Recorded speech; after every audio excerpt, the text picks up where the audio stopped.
Shopify या WordPress. मैंने ऐसे 9 पॉइंट्स निकाले हैं जो देख लेने चाहिए before finalising e commerce platform. अगर आप अपनी वेबसाइट स्टार्ट करने वाले हैं तो इन 9 पॉइंट्स को आपको ध्यान से देख लेना चाहिए, क्योंकि अगर एक भी पॉइंट ऊपर नीचे या गलत हुआ तो आपको बहुत परेशानी होगी अपना ई कॉमर्स स्टोर रन करने के लिए।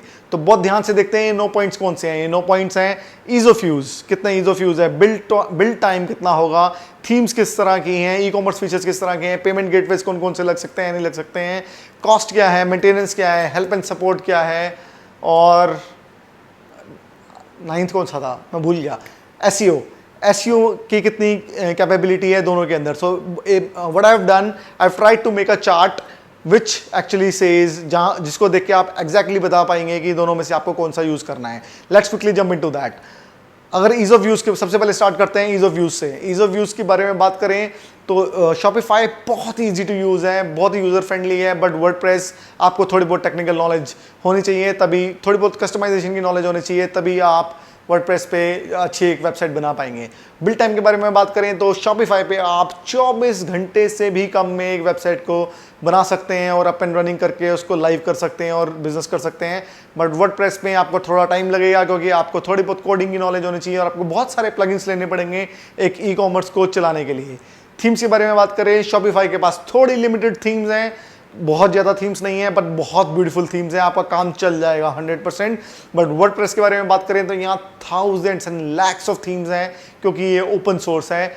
यहाँ पे आपके पास ज़्यादा वैरायटी ऑफ थीम्स है अगर आपको चूज़ करना है तो। अगर ई कॉमर्स फीचर्स के बारे में बात करें तो शॉपिफाई एक डेडिकेटेड ई कॉमर्स प्लेटफॉर्म है। यहाँ पे आपको ई कॉमर्स से रिलेटेड सारे फीचर्स मिल जाएंगे जो आपके बिजनेस को स्केल करने के लिए जो भी चीज़ें जरूरी हैं शॉपिफाई आपको प्रोवाइड करेगा। बट वर्डप्रेस के बारे में बात करें तो यहाँ पे आपको बहुत सारे प्लगइन्स ढूंढने पड़ेंगे, एनालिटिक्स के टूल डालने पड़ेंगे एक बिजनेस को चलाने के लिए, तो यहाँ पे आपको ज़्यादा मेहनत करनी पड़ेगी और थोड़ी बहुत नॉलेज होनी चाहिए अगर आप e commerce platform as WordPress choose कर रहे हैं तो। पेमेंट्स एंड ट्रांजेक्शंस के बारे में बात करें तो टोटल देखा जाए यहाँ पे शॉपिफाई बिल्कुल हार जाता है, क्योंकि शॉपिफाई आपसे 0.5 से लेके 2% एक्स्ट्रा चार्ज करेगा जब भी कोई एक प्रोडक्ट आपकी वेबसाइट से बेचा जाएगा। हर प्रोडक्ट पे, हर ऑर्डर पे 0.5 से 2% एक्स्ट्रा शॉपिफाई आपसे चार्ज करेगा depending upon the plans. But WordPress में हर तरह का पेमेंट गेटवे इंटीग्रेट हो जाता है और आपको कोई भी चार्ज नहीं देना अदर देन जो पेमेंट गेटवे का अपना चार्ज होगा वही देना है। सो यहाँ पे WordPress is a clear winner, but Shopify में आपको 0.5 to 2% देना पड़ेगा। इस बात को बहुत ध्यान से समझिएगा, क्योंकि ये एक डिसाइडिंग फैक्टर होगा whether you want to move forward with Shopify और वर्डप्रेस। उससे अगली बात है हमारी एसईओ। बहुत ही डिसाइडिंग फैक्टर है। अगर आप एसईओ करने वाले हैं तो शॉपिफाई में बहुत ही लिमिटेड स्कोप है एसईओ करने का, बट हमारे पास वर्डप्रेस में बहुत ही ज़्यादा बड़ा स्कोप है एसईओ करने का। बहुत सारे ऐसे प्लगइन्स हैं जो एसईओ की कैपेबिलिटी को बहुत बढ़ा देते हैं। तो अगर एसईओ और पेमेंट गेटवे एक डिसाइडिंग फैक्टर है तो WordPress is a clear winner. Maintenance की बात करें तो Shopify is a zero maintenance platform. आपको एक बार स्टोर बनाने के बाद देखने की जरूरत नहीं पड़ेगी, किसी तरह की कोई मेंटेनेंस की जरूरत नहीं है शॉपिफाई के अंदर। बट अगर वर्डप्रेस की बात करें तो यहाँ पे आपको बहुत सारे अलग अलग तरह के अपडेट्स आएंगे। आपको वर्डप्रेस के अपडेट आएंगे, आपको सर्वर के अपडेट आएंगे, आपको प्लगइन्स के अपडेट आएंगे और पता नहीं क्या क्या आएगा। तो वर्डप्रेस के लिए आपको बहुत ही ज़्यादा ज़रूरत पड़ेगी एक ऐसे एडमिनिस्ट्रेटर की या एक ऐसी एजेंसी की जो आपसे ज़्यादा जानते हैं वर्डप्रेस के बारे में, जो ये सारी चीज़ों का ध्यान रख सकें। यहाँ पे इस चीज़ को बहुत ध्यान से देखिएगा कि वर्डप्रेस में बहुत अलग अलग तरह के अपडेट्स आते हैं। यहाँ पे आपको मेंटेनेंस के लिए पैसे देने पड़ेंगे। शॉपिफाई में आपको कहीं पे कोई भी 1 रुपया भी खर्चने की जरूरत नहीं है मेंटेनेंस के नाम पे। हेल्प एंड सपोर्ट के बारे में बात करें तो शॉपिफाई के पास dedicated help and support centre है, जहां पे आप 24/7 365 डेज कभी भी बात कर सकते हैं। और जब आप ई कॉमर्स स्टोर चला रहे होते हैं तो बहुत सारी प्रॉब्लम्स होती हैं जिनका आंसर्स आपको चाहिए होते हैं। तो ये एक बहुत अच्छा सपोर्ट है शॉपिफाई की तरफ से, जहां आपके पास कोई भी क्वेरी आती है you just reach out to them and they help you, they solve your query there and then. But WordPress के पास ऐसा कुछ नहीं है, कोई भी पर्सनल सपोर्ट आपको वर्डप्रेस से नहीं मिलेगा, क्योंकि ये ओपन सोर्स है। आपको डेडिकेटेड एक टीम लेनी पड़ेगी, एक वेब एजेंसी को हायर करना पड़ेगा जो आपसे may be 5,000 and more, between 5,000 to 15,000 rupees depending upon the scope of work, जो आपसे चार्ज करेंगे पर मंथ ताकि आपके सारे की सारी क्वेरीज वो सॉल्व कर सकें, क्योंकि बहुत तरह के मैंने बताया अपडेट्स आएंगे, बहुत सारी चीज़ें आएंगी, तो आपसे ज़्यादा नॉलेज जिनको है आपको उनको हायर करना पड़ेगा। कॉस्ट के बारे में बात करें तो शॉपिफाई में एक 14 डेज़ का फ्री ट्रायल मिलता है। इनके 3 प्राइसिंग प्लान्स हैं, $29, $79 एंड $299, डिपेंडिंग अपॉन कि आपका स्टोर कितना बड़ा है और किस तरह के फीचर्स आप उसमें चाहते हैं। बट $29 वाला is well sufficient and this is per month pricing, $29 per month to be given to Shopify.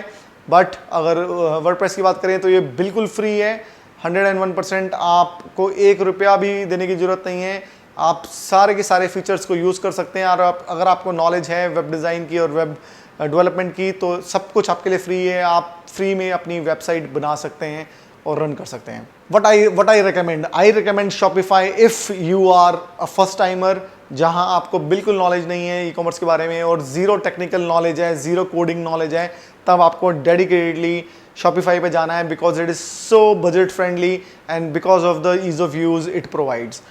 अगर आप ई कॉमर्स वेबसाइट बना रहे हैं जो मल्टी लैंग्वेज सपोर्ट करती है, जो इंटरनेशनल, जिसमें बहुत सारे इंटरनेशनल स्टोर्स बनने हैं, अलग अलग तरह के अलग अलग कंट्री के लिए स्टोर बनने हैं, और एसईओ एक डिसाइडिंग फैक्टर है, तो आपको चूज़ करना चाहिए वर्डप्रेस। बट कंसीडर थोड़ी बहुत नॉलेज आपको होनी चाहिए कस्टमाइजेशन के बारे में, क्योंकि आप सब कुछ एजेंसी के हाथ में नहीं छोड़ सकते हैं। तो थोड़ी बहुत वेब डिज़ाइन की नॉलेज और थोड़ी बहुत कस्टमाइजेशन की नॉलेज अगर है, और अगर आप एक एजेंसी अफोर्ड कर सकते हैं पर मंथ, तो WordPress is the solution for you. I hope I have answered your query of Shopify versus WordPress, and in case there are any questions, you can reach out to me in the comment section and I'll make sure that I'll answer each and every one of the questions which has been asked. And if you want to get a e-commerce website design, be it Shopify or WordPress, अगर आप अपनी e-commerce website design करवाना चाहते हैं Shopify या WordPress पे, आप you can reach out to me from the descriptions.